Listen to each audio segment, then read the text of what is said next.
wassalamu ala Rasulillah Sayyidina Muhammad ibn Abdillah wa ala alihi wa sahbihi wa man wala wala hawla wala quwwata illa billahil aliyyil azim. Bismillahirrahmanirrahim. Nawaitu ta'alluma wa ta'lim wa tadhakkura wa tadhkir wa naf'a wal intifa' wal ifadata wal istifadah wal hatha ala tamassuki bi kitabillah wa sunnati rasulih sallallahu alaihi wasallam wa du'a ila al-huda wal dalalata ala al-khair ibtigha'a wajhillah wa mardatihi wa qurbihi wa thawabihi subhanahu wa ta'ala. Al-Fatiha.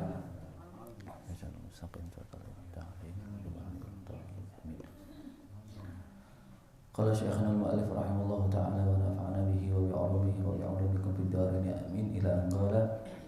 Lanjutkan ta'lim kita mengenai tentang tema Lailatul Qadar, yang mana kemarin sudah saya jelaskan bagaimana di antara malam-malam Lailatul Qadar, yaitu di malam 21 menurut Imam Syafi'i, kemudian ada yang mengatakan malam 27. Di sini disebutkan wa man shalla fi hadhihi lailah arba'a raka'atin, siapa orang yang sholat malam di malam 27 Ramadan sebanyak 4 rakaat, dia membaca suratul Fatihah, kemudian suratnya membaca At-Takatsur plus ditambah Al-Ikhlas 3 kali, hawwanallahu alaihi sakaratil maut, maka Allah Subhanahu wa taala akan memudahkan ketika sakratul maut, yaitu membaca Al-Fatihah, jelas Al-Fatihah, kemudian suratnya membaca At-Takatsur 1 kali, kemudian Al-Ikhlas 3 kali. Maka siapa orang melakukan 4 rakaat dengan membaca surat tadi, At-Takatsur 1 kali dan Al-Ikhlas 3 kali, maka Allah Subhanahu wa taala akan meringankan sakratul maut. Semoga Allah Subhanahu wa taala meringankan sakratul maut kita dan didampingi oleh Kanjeng Nabi Muhammad sallallahu alaihi wasallam. Bukan hanya di situ saja, wa rafa'a anhu adzabal qabr, Allah akan mengangkat daripada siksa kubur. Kemudian wa a'tahu arba'a awamid min nur, dan Allah Subhanahu wa taala akan memberikan kepadanya 4 pilar daripada cahaya-cahaya. Ala kulli amud alf qasr, setiap satu tiang pilarnya itu terdapat 1000 istana. 4 pilar berarti 4000 istana.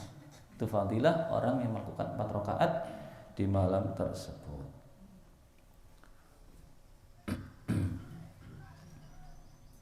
Sehat sedaya nggih?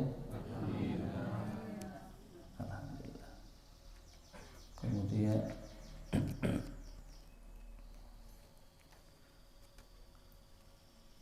ada riwayat lagi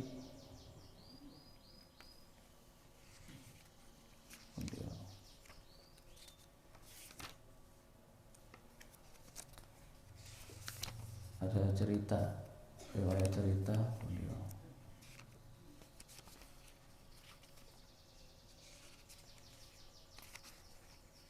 Wa fil khabar idza kana lailatul qadar ya'murullahu ta'ala Jibril fayahbitu fi kabkabah minal malaika ilal ardi. Disebutkan dalam sebuah riwayat, apabila di malam Lailatul Qadar Allah Subhanahu wa taala itu memerintahkan malaikat Jibril untuk turun bersama para malaikat-malaikat yang banyak ke muka bumi. Wa ma'ahu liwa'u akhdar, dan yang dibawa oleh malaikat Jibril yaitu liwa, bendera yang berwarna hijau. Fawakazahu ala dhuhril Ka'bah, kemudian bendera hijau tadi ditancapkan di Ka'bah. Walahu situmi'ah janah minha janahani la yansyuruhuma illa fi lailatul qadar. Dan malaikat Jibril itu memiliki 600 sayap. Dan di antara dari 600 sayap itu terdapat 2 sayap yang di situ dua sayap tersebut tidaklah dihamparkan kecuali hanya di malam Lailatul Qadar. Fayansyuruhuma fi tilkal lailah. Kemudian malaikat Jibril alaihissalam menghamparkan dua sayap itu di malam Lailatul Qadar. Fayujawizani al-masyriq wal maghrib. Yang mana dua sayap tersebut menghamparkan barat dan timur. Fayamkuthu Jibril wal malaika fi hadhihi lailah.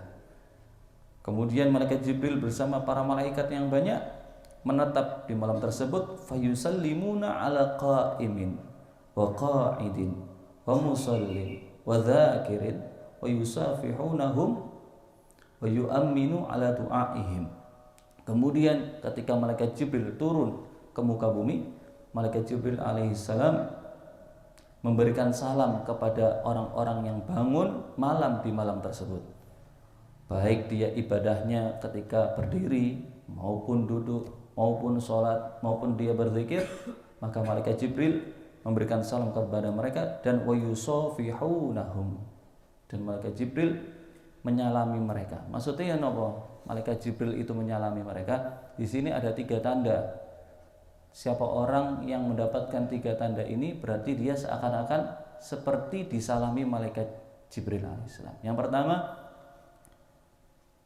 tadmi'u uyunihim, yaitu ketika mereka di malam tersebut mereka senantiasa menangis karena Allah Subhanahu wa taala.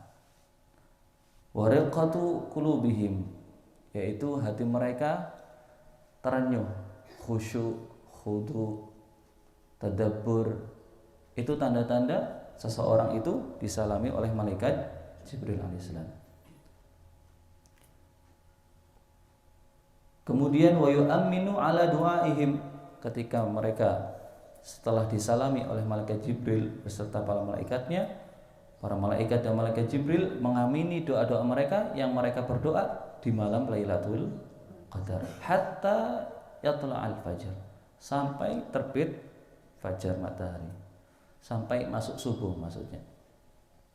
Kemudian fa idza tala'al fajru nada Jibril, ketika sudah tibanya waktu subuh, malaikat Jibril memanggil kepada para malaikat-malaikatnya yang bersamanya, ya ma'syarul malaikah ar-rahil ar-rahil, wahai para malaikatku, sekarang waktunya kembali, sekarang waktunya kembali.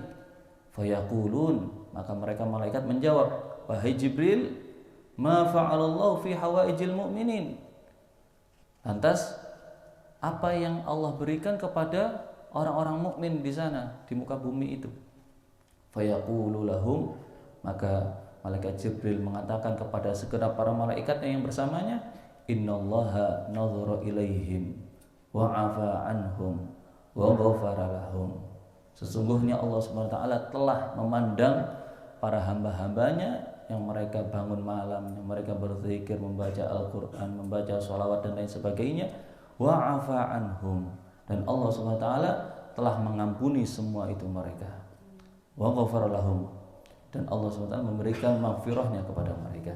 Illa, kecuali ada 4 golongan yang mereka itu tidak bakal mendapatkan ampunan dari Allah Subhanahu wa taala di malam Lailatul Qadar. Yang pertama, mudminu khamrin, yaitu orang yang senantiasa meminum minuman keras, khamr.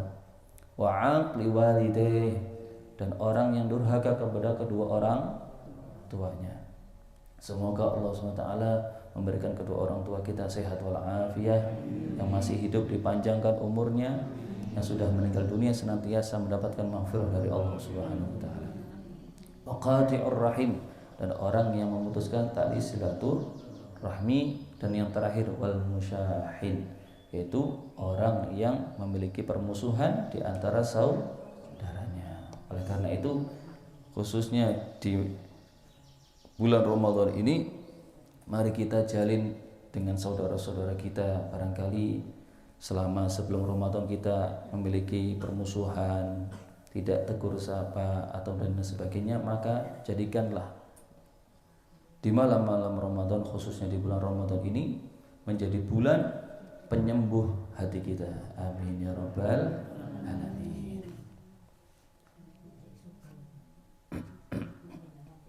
Kemudian disebutkan lagi wa akhraja Ibnu Abi Syaibah an Amir qala yaumuha kalailatiha wa lailuha kayaumiha.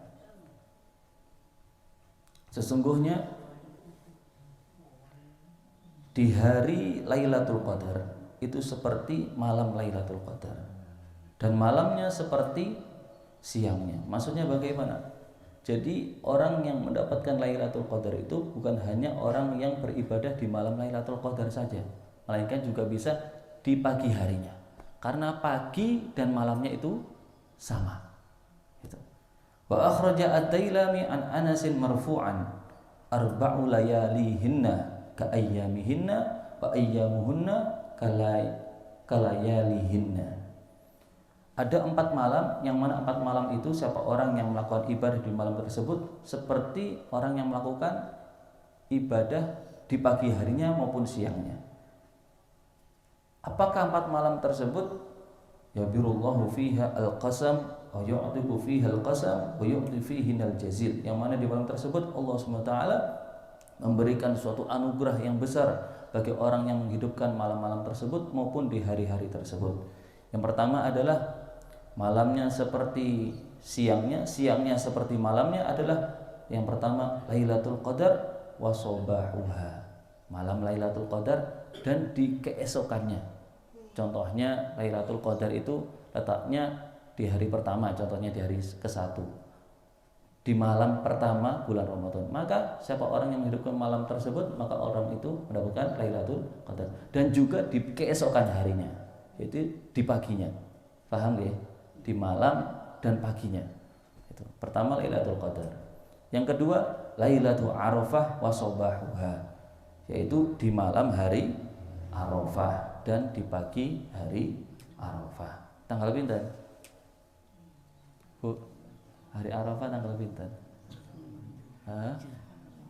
Bu, teng wingking. Ayo. Tanggal 9 apa? 9 Dzulqa'dah atau Dzulhijjah? Hah? Dzulhijjah. Kalau hari Idul Adha tanggal pinten? Lho kok bingung, tinggal besoknya nih mantan hari Arafah apa? Idul Adha, yaitu di hari ke-10 Dzulhijjah. Itu malam yang kedua, itu malam hari Arafah dan di pagi hari Arafah. Kemudian lagi walailatun nisfi min Sya'ban wa sobahuha, yaitu malam nisfu Sya'ban. Tanggal pinten nisfu Sya'ban? 15 Sya'ban. Di malam nisfu Sya'ban dan di pagi hari nisfu Sya'ban. Kemudian yang malam yang terakhir adalah walailatul Jum'ah wa sobahuha, dan malam Jumat dan di hari Jumat. Itulah siapa orang yang melakukan amal ibadah di malamnya, maka dia seperti melakukan ibadah juga di pagi harinya. Maksudnya sama saja. Barangkali di malamnya dia tidak bisa, maka dia bisa beribadah di pagi harinya. Atau kalau dia meyakini bahwasanya di paginya tidak bisa melakukan ibadah, maka di malamnya. Karena sama, malam dan paginya itu sama, yaitu Lailatul Qadar, Lailatul Arafah, Lailatul Nisfi min Sya'ban, dan Lailatul Jum'ah. Itu 4 malam seperti pagi harinya. Kemudian jikalau ada seseorang yang menanyakan kepada kita, waqad yus'alu sa'il masiru fi kauniha bil-lail. Andaikan ada orang yang bertanya kepada kita, kenapa Allah SWT itu meletakkan sirnya Lailatul Qadar itu di malam hari? Kenapa bukan di siang hari, di sore hari, di pagi hari? Kenapa? Ada yang bisa menjawab? Kenapa? Sambung takdir Gusti Allah, Bos. Al-jawab ikhtiyarul laili huna li'annahu al-waqt alladhi takunu fihi al-ibadah lillahi wahdah, fihi safa wa hudu, fihi sidqut ta'bir. Falladhi yura'i bi ibadatillah la yumkin an yakuma bil-lail. Dikarenakan di malam itu adalah waktu di mana hamba-hamba Allah itu bisa melakukan ibadah kepada Allah dengan ikhlasnya hanya karena Allah SWT. Karena apa? Di malam tersebut malam yang tenang, malam yang suci, yang dimana tidaklah ada orang yang riya itu akan bangun malam. Karena orang yang riya itu pasti inginnya dilihat oleh manusia. Sedangkan di malam hari tidak ada manusia yang melihat. Oleh karena itu di malam tersebutlah Allah SWT mengatakan Lailatul Qadar, menjauhi daripada riya. Dan karena di situ hamba tersebut bisa fokus beribadah karena Allah Subhanahu wa taala. Itu bab yang pertama tentang Lailatul Qadar. Kemudian di sini ada beberapa ikhtilaful ulama, perbedaan ulama letak daripada malam Lailatul Qadar. Banyak sekali ini. Di antaranya saya sebutkan bersama jangan semerap siapa yang mengatakan malam ini, siapa yang mengatakan malam ini. Wa inda Malik, menurut Al-Imam Malik radhiyallahu ta'ala anhu, jami'u layalil ashar, semua malam-malam 10 terakhir. Jadi mulai malam 21, 23, 25, 27, 29, malam-malam tersebut semua itu, kata Imam Malik. Menurut Imam Syafi'i malam 20, 21. Kemudian menurut Sayyidina Aisyah radhiyallahu taala anha malam ke-19. Ini ya, pendapat-pendapat, okay. Kemudian menurut Abu Burdah Al-Aslami mengatakan malam 23. Menurut Al-Imam Hasan Al-Basri malam ke-25. Menurut Sayyidina Bilal yang diriwayatkan oleh Sayyidina Bilal itu malam ke-24. Kemudian menurut Ibnu Abbas itu malam ke-27. Itu banyak pendapat ulama tentang letak-letak malam Lailatul Qadar. Yang intinya dari semua ini, mari kita hidupkan semua malam di bulan Ramadan tanpa terkecuali, insya Allah kita akan mendapatkan Lailatul Qadar. Amin ya Rabbil alamin. Bukan Lailatul Modar, ya, benten ya. Lailatul Qadar kalau Lailatul Modar ben, bentar motor, nggih. Modar yang Allahu a'lam bishawab. Insyaallah besok kita akan membahas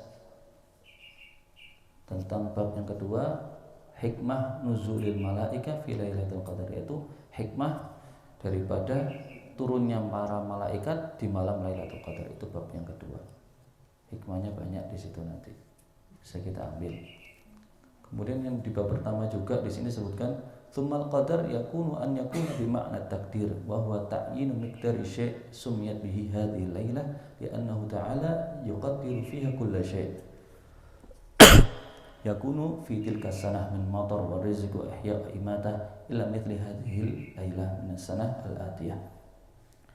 Yang mana al-qadar itu artinya adalah takdir, yaitu Allah SWT menentukan di malam tersebut daripada rezeki, daripada hujan yang turun, daripada orang yang akan hidup, dan daripada orang yang mati di malam tersebut selama 1 tahun yang akan datang. Nah, semoga kita di malam Lailatul Qadar itu mendapatkan penentuan-penentuan dari Allah yang baik. Amin ya Rabbal alamin. Itulah. Kemudian wa min ammaratiha, dan di antara tanda-tanda Lailatul Qadar itu bagaimana? Disebutkan dalam sebuah riwayat di sini, min ammaratiha, di antara tanda-tanda Lailatul Qadar itu adalah annaha lailatu baljah la baridah wala harah tatlu'u syamsu sabihuha laisa laha syu'a. Di antara tanda-tanda malam Lailatul Qadar adalah di malam tersebut baljah. Apa sih itu baljah? Mutmainnah sakinah. Di malam tersebut itu tenang, sunyi. Bahkan disebutkan dalam sebuah riwayat yang mengatakan di malam tersebut tidak ada suara nabahul kilab. Napa? Suara gonggongan anjing. Nah, di malam tersebut tidak ada suara gonggongan anjing. Ten mriki enten anu anjing, mboten enten nggih. Mboten enten sing ngrumat nggih. Mboten, kucing ada nggih. Itu tanda-tandanya. La baridah wala har, di malam tersebut tidak terlalu dingin dan tidak terlalu panas. Kata saya setiap hari hawanya eco sama ini. Insyaallah Lailatul Qadar sedanten niki. Amin ya rabbal alamin. Tatlu'u syamsu sabihuha laisa laha syu'a. Kemudian di pagi harinya, tanda-tanda malam Lailatul Qadar itu di pagi harinya tidak ada syu'a napa? Bahasa Jawa napa? Srengenge nggih. Srengenge nggih. Nah, itu. Nah. Kenapa srengenge apa? Bahasa Indonesia apa sih? Mataharinya itu tidak terlalu apa? Radi-radi redup-redup ngoten. Kenapa? Karena ditutupi oleh malaikat. Ditutupi oleh malaikat sayap-sayapnya sehingga ketika matahari menyinari ke bumi sehingga tidak terlalu apa? Panas itu. Dan juga ada yang mengatakan arti daripada al-qadar yaitu ad-dayyiq. Yaitu apa? Yang pertama kan tadi artinya adalah takdir. Maksudnya apa? Allah di situ di malam tersebut mencatat takdir hujan, hidup, mati, rezeki di malam tersebut. Adapun ada lagi riwayat yang kedua artinya al-qadar yaitu ad-dayyiq, yaitu sempit. Maksudnya apa sempit? Karena di malam tersebut bumi ini sempit. Kenapa? Karena banyaknya malaikat yang turun ke muka bumi ini. Sehingga sempit, malam sempit. Maksudnya apa? Banyaknya malaikat yang turun sehingga dinamakan malam Lailatul Qadar. Itu arti daripada al-qadar. Taharru Lailatul Qadri fil ashril awakhir min Ramadan. Diriwayatkan dari Sayyidah Aisyah dari Rasulullah SAW bahwasanya Rasulullah bersabda, sallallahu ala Nabi Muhammad. Sallallahu ala Nabi Muhammad. Taharru Lailatul Qadri fil ashril awakhir min Ramadan. Berusahalah kalian mencari Lailatul Qadar itu di 10 terakhir bulan Ramadan, lebih-lebih di malam-malam ganjil. Yang intinya dari penjelasan Al-Fakir saya yaitu bagaimana kita mengisi Lailatul Qadar atau malam-malam bulan Ramadan ini dengan semaksimal mungkin sehingga kita bisa mendapatkannya. Amin ya rabbal alamin. Insyaallah besok tentang hikmah turunnya malaikat ke muka bumi. Tadi mengenai Lailatul Qadar. Lanjutkan taklim kita.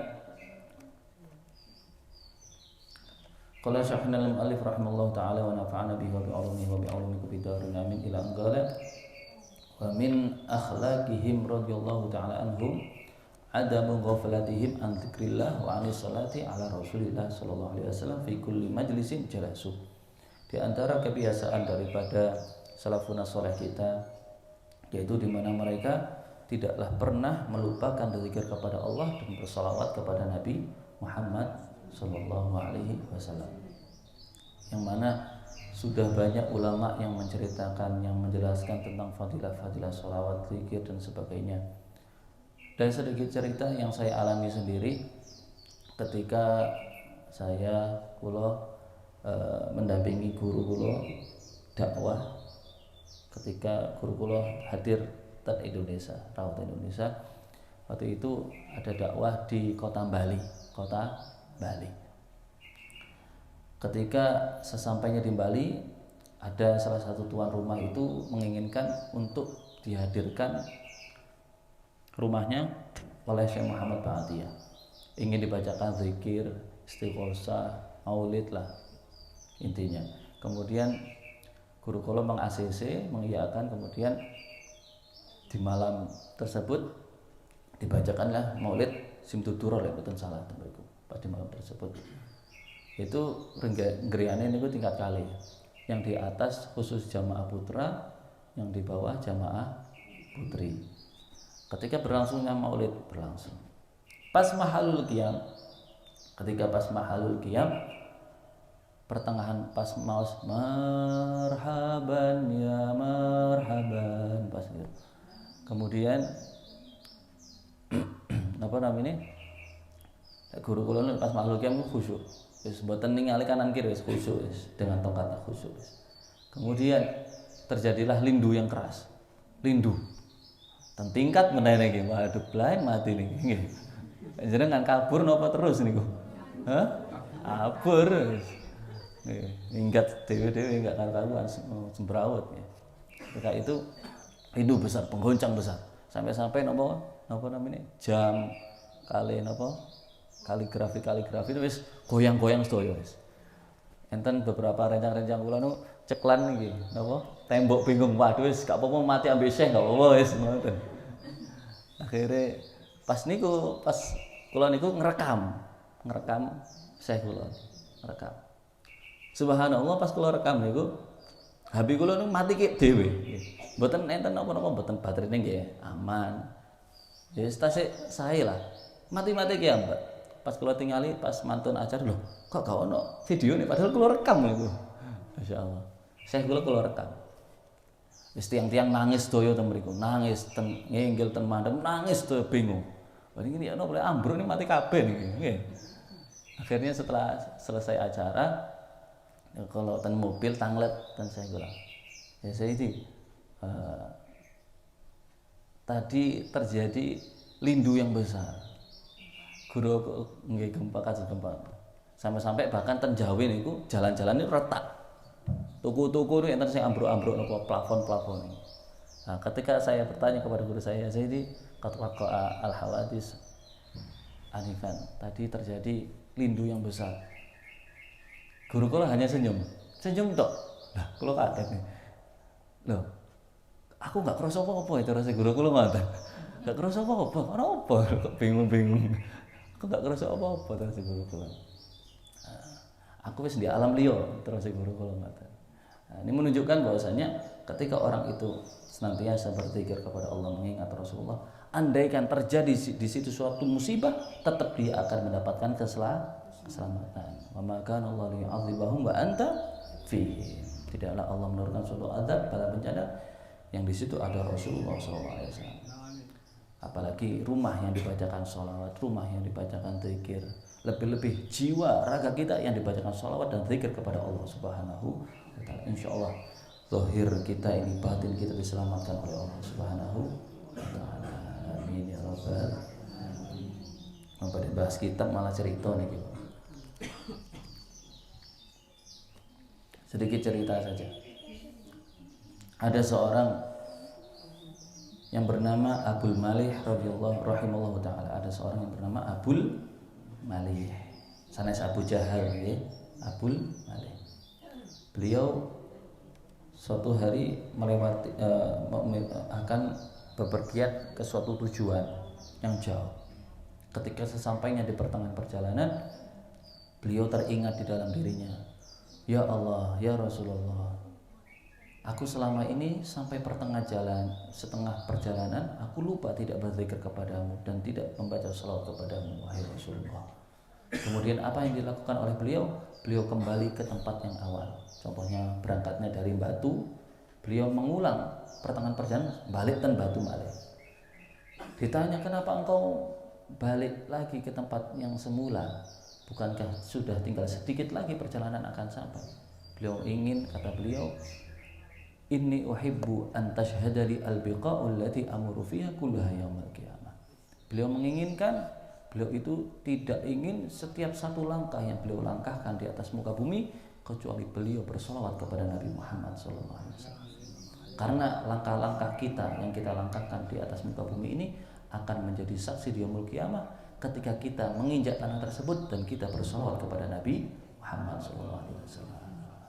Semoga tanah Bangkon ini dadosaken tanah yang menjadi saksi nanti di yaumul qiyamah bahwasanya tanah Bangkon ini adalah orang-orang yang gemar membaca salawat kepada Nabi Muhammad SAW. Sehingga ketika seseorang itu akan dimasukkan ke dalam neraka, maka tanah tadi akan menjadi saksi di hadapan Allah SWT. Wahai Allah, dia tidak layak untuk dimasukkan ke dalam neraka karena aku sebagai saksinya bahwasanya dia senantiasa mengingat kekasihmu Rasulullah SAW. Sallallahu alaihi Nabi Muhammad. Dan yang terakhir, kisah daripada Imam Daud alaihi salatu wassalam yaqul, Nabi Daud pernah mengatakan, Allahumma ja'alni minadz-dzakirina lak. Ya Allah, jadikanlah aku termasuk orang yang senantiasa mengingatmu. Fa idza ra'aitani, apabila engkau melihatku wahai Allah di muka bumi ini selama aku hidup, jawaztu majlisaz zakirin ila majlisil ghafilin faksir rijli. Ya Allah, jikalau engkau melihatku di muka bumi ini, aku berpaling daripada majlis-majlis yang khair, majlis-majlis yang baik, dan aku berpaling menuju ke tempat-tempat yang di situ dilupakan engkau dan Rasulullah, maka layak bagimu wahai Allah, engkau memutus ini kakiku. Potonglah kakiku ini ya Allah, karena haknya kaki, hakikat kaki ini, nikmat kaki ini hanya dilangkahkan ke tempat-tempat yang mulia, tempat-tempat majelis yang mulia. Andaikan aku ke tempat yang tidak mulia, maka potonglah kakiku ini. Shallallahu alaihi Nabi Muhammad. Wani doa ngoten. Badan nggih, beti jenengan nggih. Imam Daud alaihi salatu wassalam doanya seperti itu. Wallahu a'lam bishawab. Rabbana fa'alna bi barakatihim wa atina husna bi hurmatihim wa misna fi tariqatihim wa ma'afatihim min fitani. Assalamualaikum warahmatullahi wabarakatuh.